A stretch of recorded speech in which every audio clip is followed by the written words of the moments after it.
Ini yang kedua. Ada yang kedua, ini yang pertama. Ada yang kedua, yaitu adalah yang disebut dengan muqtasid. Muqtasid ini disebutkan oleh Allah, wa minhum muqtasid, setelah Allah menyampaikan wa minhum dhalimun li nafsih. Setelah Allah menyebutkan kata orang yang mendolimi dirinya sendiri, ada kelompok yang kedua di dalam trek Aqobah ini, jalan yang berat, menanjak dan mendaki. Ada yang kemudian disebut dengan muqtasid. Muqtasid itu adalah orang yang mereka mencukupkan yang wajib dan mereka meninggalkan perbuatan-perbuatan yang haram. Cuma mereka masih terdominasi dengan perkara-perkara yang terkadang tidak bermanfaat. Terkadang masih lambat merespon ketaatan, walaupun dia sudah punya komitmen yang jauh lebih baik daripada yang pertama, yang dhalimun li nafsi. Kalau dhalimun li nafsi itu melakukan kemaksiatan dan dosa itu ya biasa, sambil ketawa, tidak merasa bersalah. Tapi kalau muqtasid, dia sudah melakukan ketaatan, dia sudah melakukan kebaikan, tetapi dia juga kemudian sudah berusaha untuk meninggalkan larangan. Tetapi masih banyak perkara-perkara tidak bermanfaat yang dia lakukan, yang akhirnya mengurangi ya, waktu investasi yang dia lakukan di dalam ketaatan. Masih banyak ngomong, masih kemudian banyak nuruti perkara yang mubah tetapi berlebihan. Kemudian dia tidak terus menambah komitmen ilmunya, sampai akhirnya mereka berada pada pertengahan muqtasid. Mereka lebih baik sedikit daripada dhalimun li nafsih, tapi mereka tetap berada pada sesuatu yang terkadang menjerumuskan mereka dalam perkara yang tidak bermanfaat. Ini yang disebut dengan muqtasid. Ini muqtasid.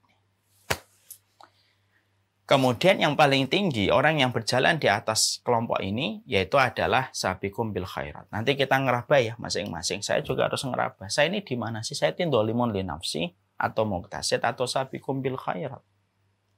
Dan tidak perlu kita mendiagnosa teman kita, cukup kita saja. Ya, kita tidak diperintahkan untuk menghisap diri orang lain, tapi kita diperintahkan menghisap diri kita sendiri. Maka yang paling tinggi yang disebut dengan sabiqum bil khairat, yaitu adalah mereka yang selalu bergegas di dalam kebaikan.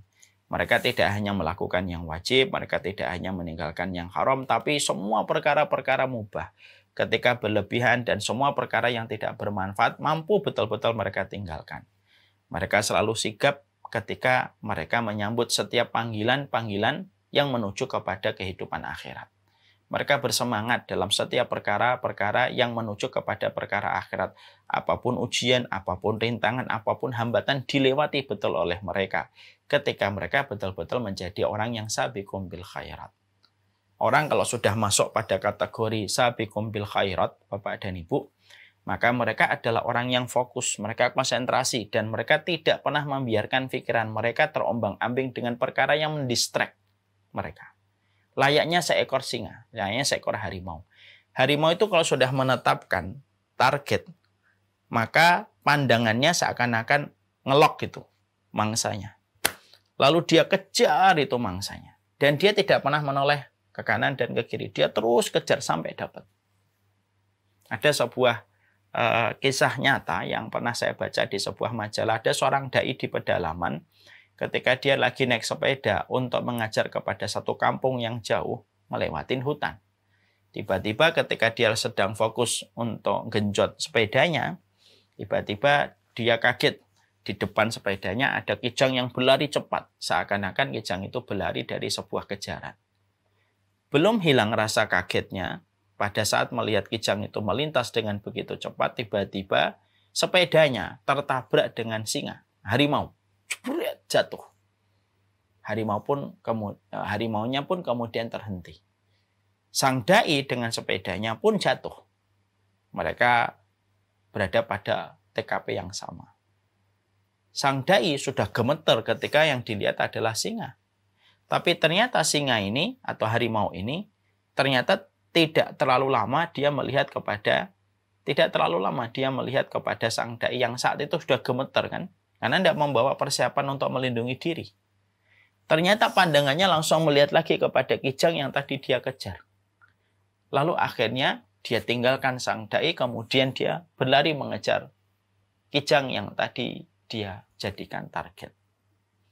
Nah, kita tidak usah bicara itu dai-nya kurus atau gemuk, jangan-jangan kurus makanya singanya atau harimaunya tidak tertarik. Saya tidak ngerti. Tapi ada pelajaran penting yang kita jumpai di sini adalah itulah pandangan singa. Dia selalu fokus dengan apa yang akan menjadi kebaikan dan target mangsa yang dia dapatkan untuk mengenyangkan perutnya. Dan singa tidak mudah terdistract ketika dia sudah menetapkan buruannya. Maka sesungguhnya orang-orang yang ketiga yang disebutkan di dalam yaitu di dalam surat Fatir, yaitu yang ke-32 ketika Allah menyampaikan sabiqum bil khairat, yaitu adalah mereka yang senantiasa fokus, dia konsentrasi dan memiliki tekad yang membaca. Dia menjadi mukmin dan menjadi muslim bukan hanya di satu musim, tapi dia menjadi muslim dalam segala musim. Dan dia fokus betul untuk melihat kepada apa yang baik untuknya. Dan dia terus fokus kepada perkara itu. Dan dia betul-betul memiliki kekuatan.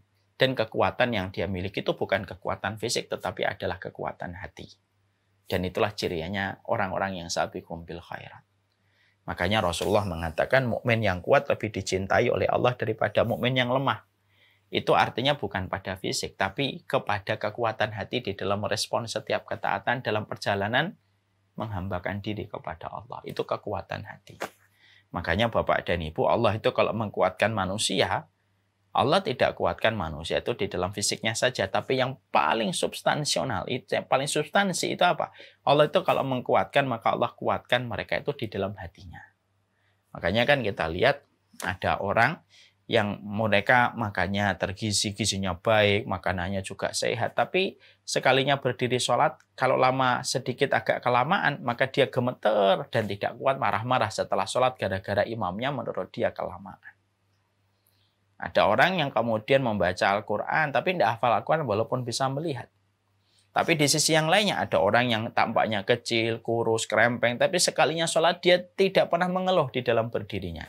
Dia buta tetapi dia hafal Al-Quran. Disitulah kita menjumpai dan disitulah kita mendapati. Sabiqum bil khairat itu adalah orang yang dikuatkan hatinya oleh Allah. Dia dikuatkan hatinya oleh Allah. Fokus dia kepada kebaikan yang akan dia peroleh di sisi Allah untuk meraih rahmatnya Allah dan meraih surganya Allah. Dan dia menjadi orang yang bukan hanya melakukan yang wajib, meninggalkan yang haram, bahkan meninggalkan hal-hal kontraproduktif yang tidak baik untuk kualitas hidupnya dia tinggalkan.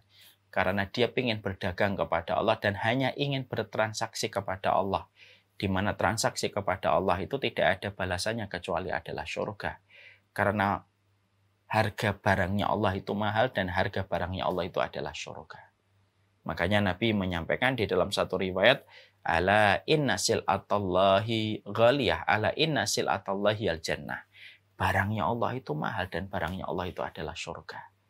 Dan merekalah orang-orang yang mereka itu betul-betul mendapatkan surganya Allah adalah sabiqum bil khairat. Ketika mereka mensegerakan di dalam kebaikan menuju kepada Allah.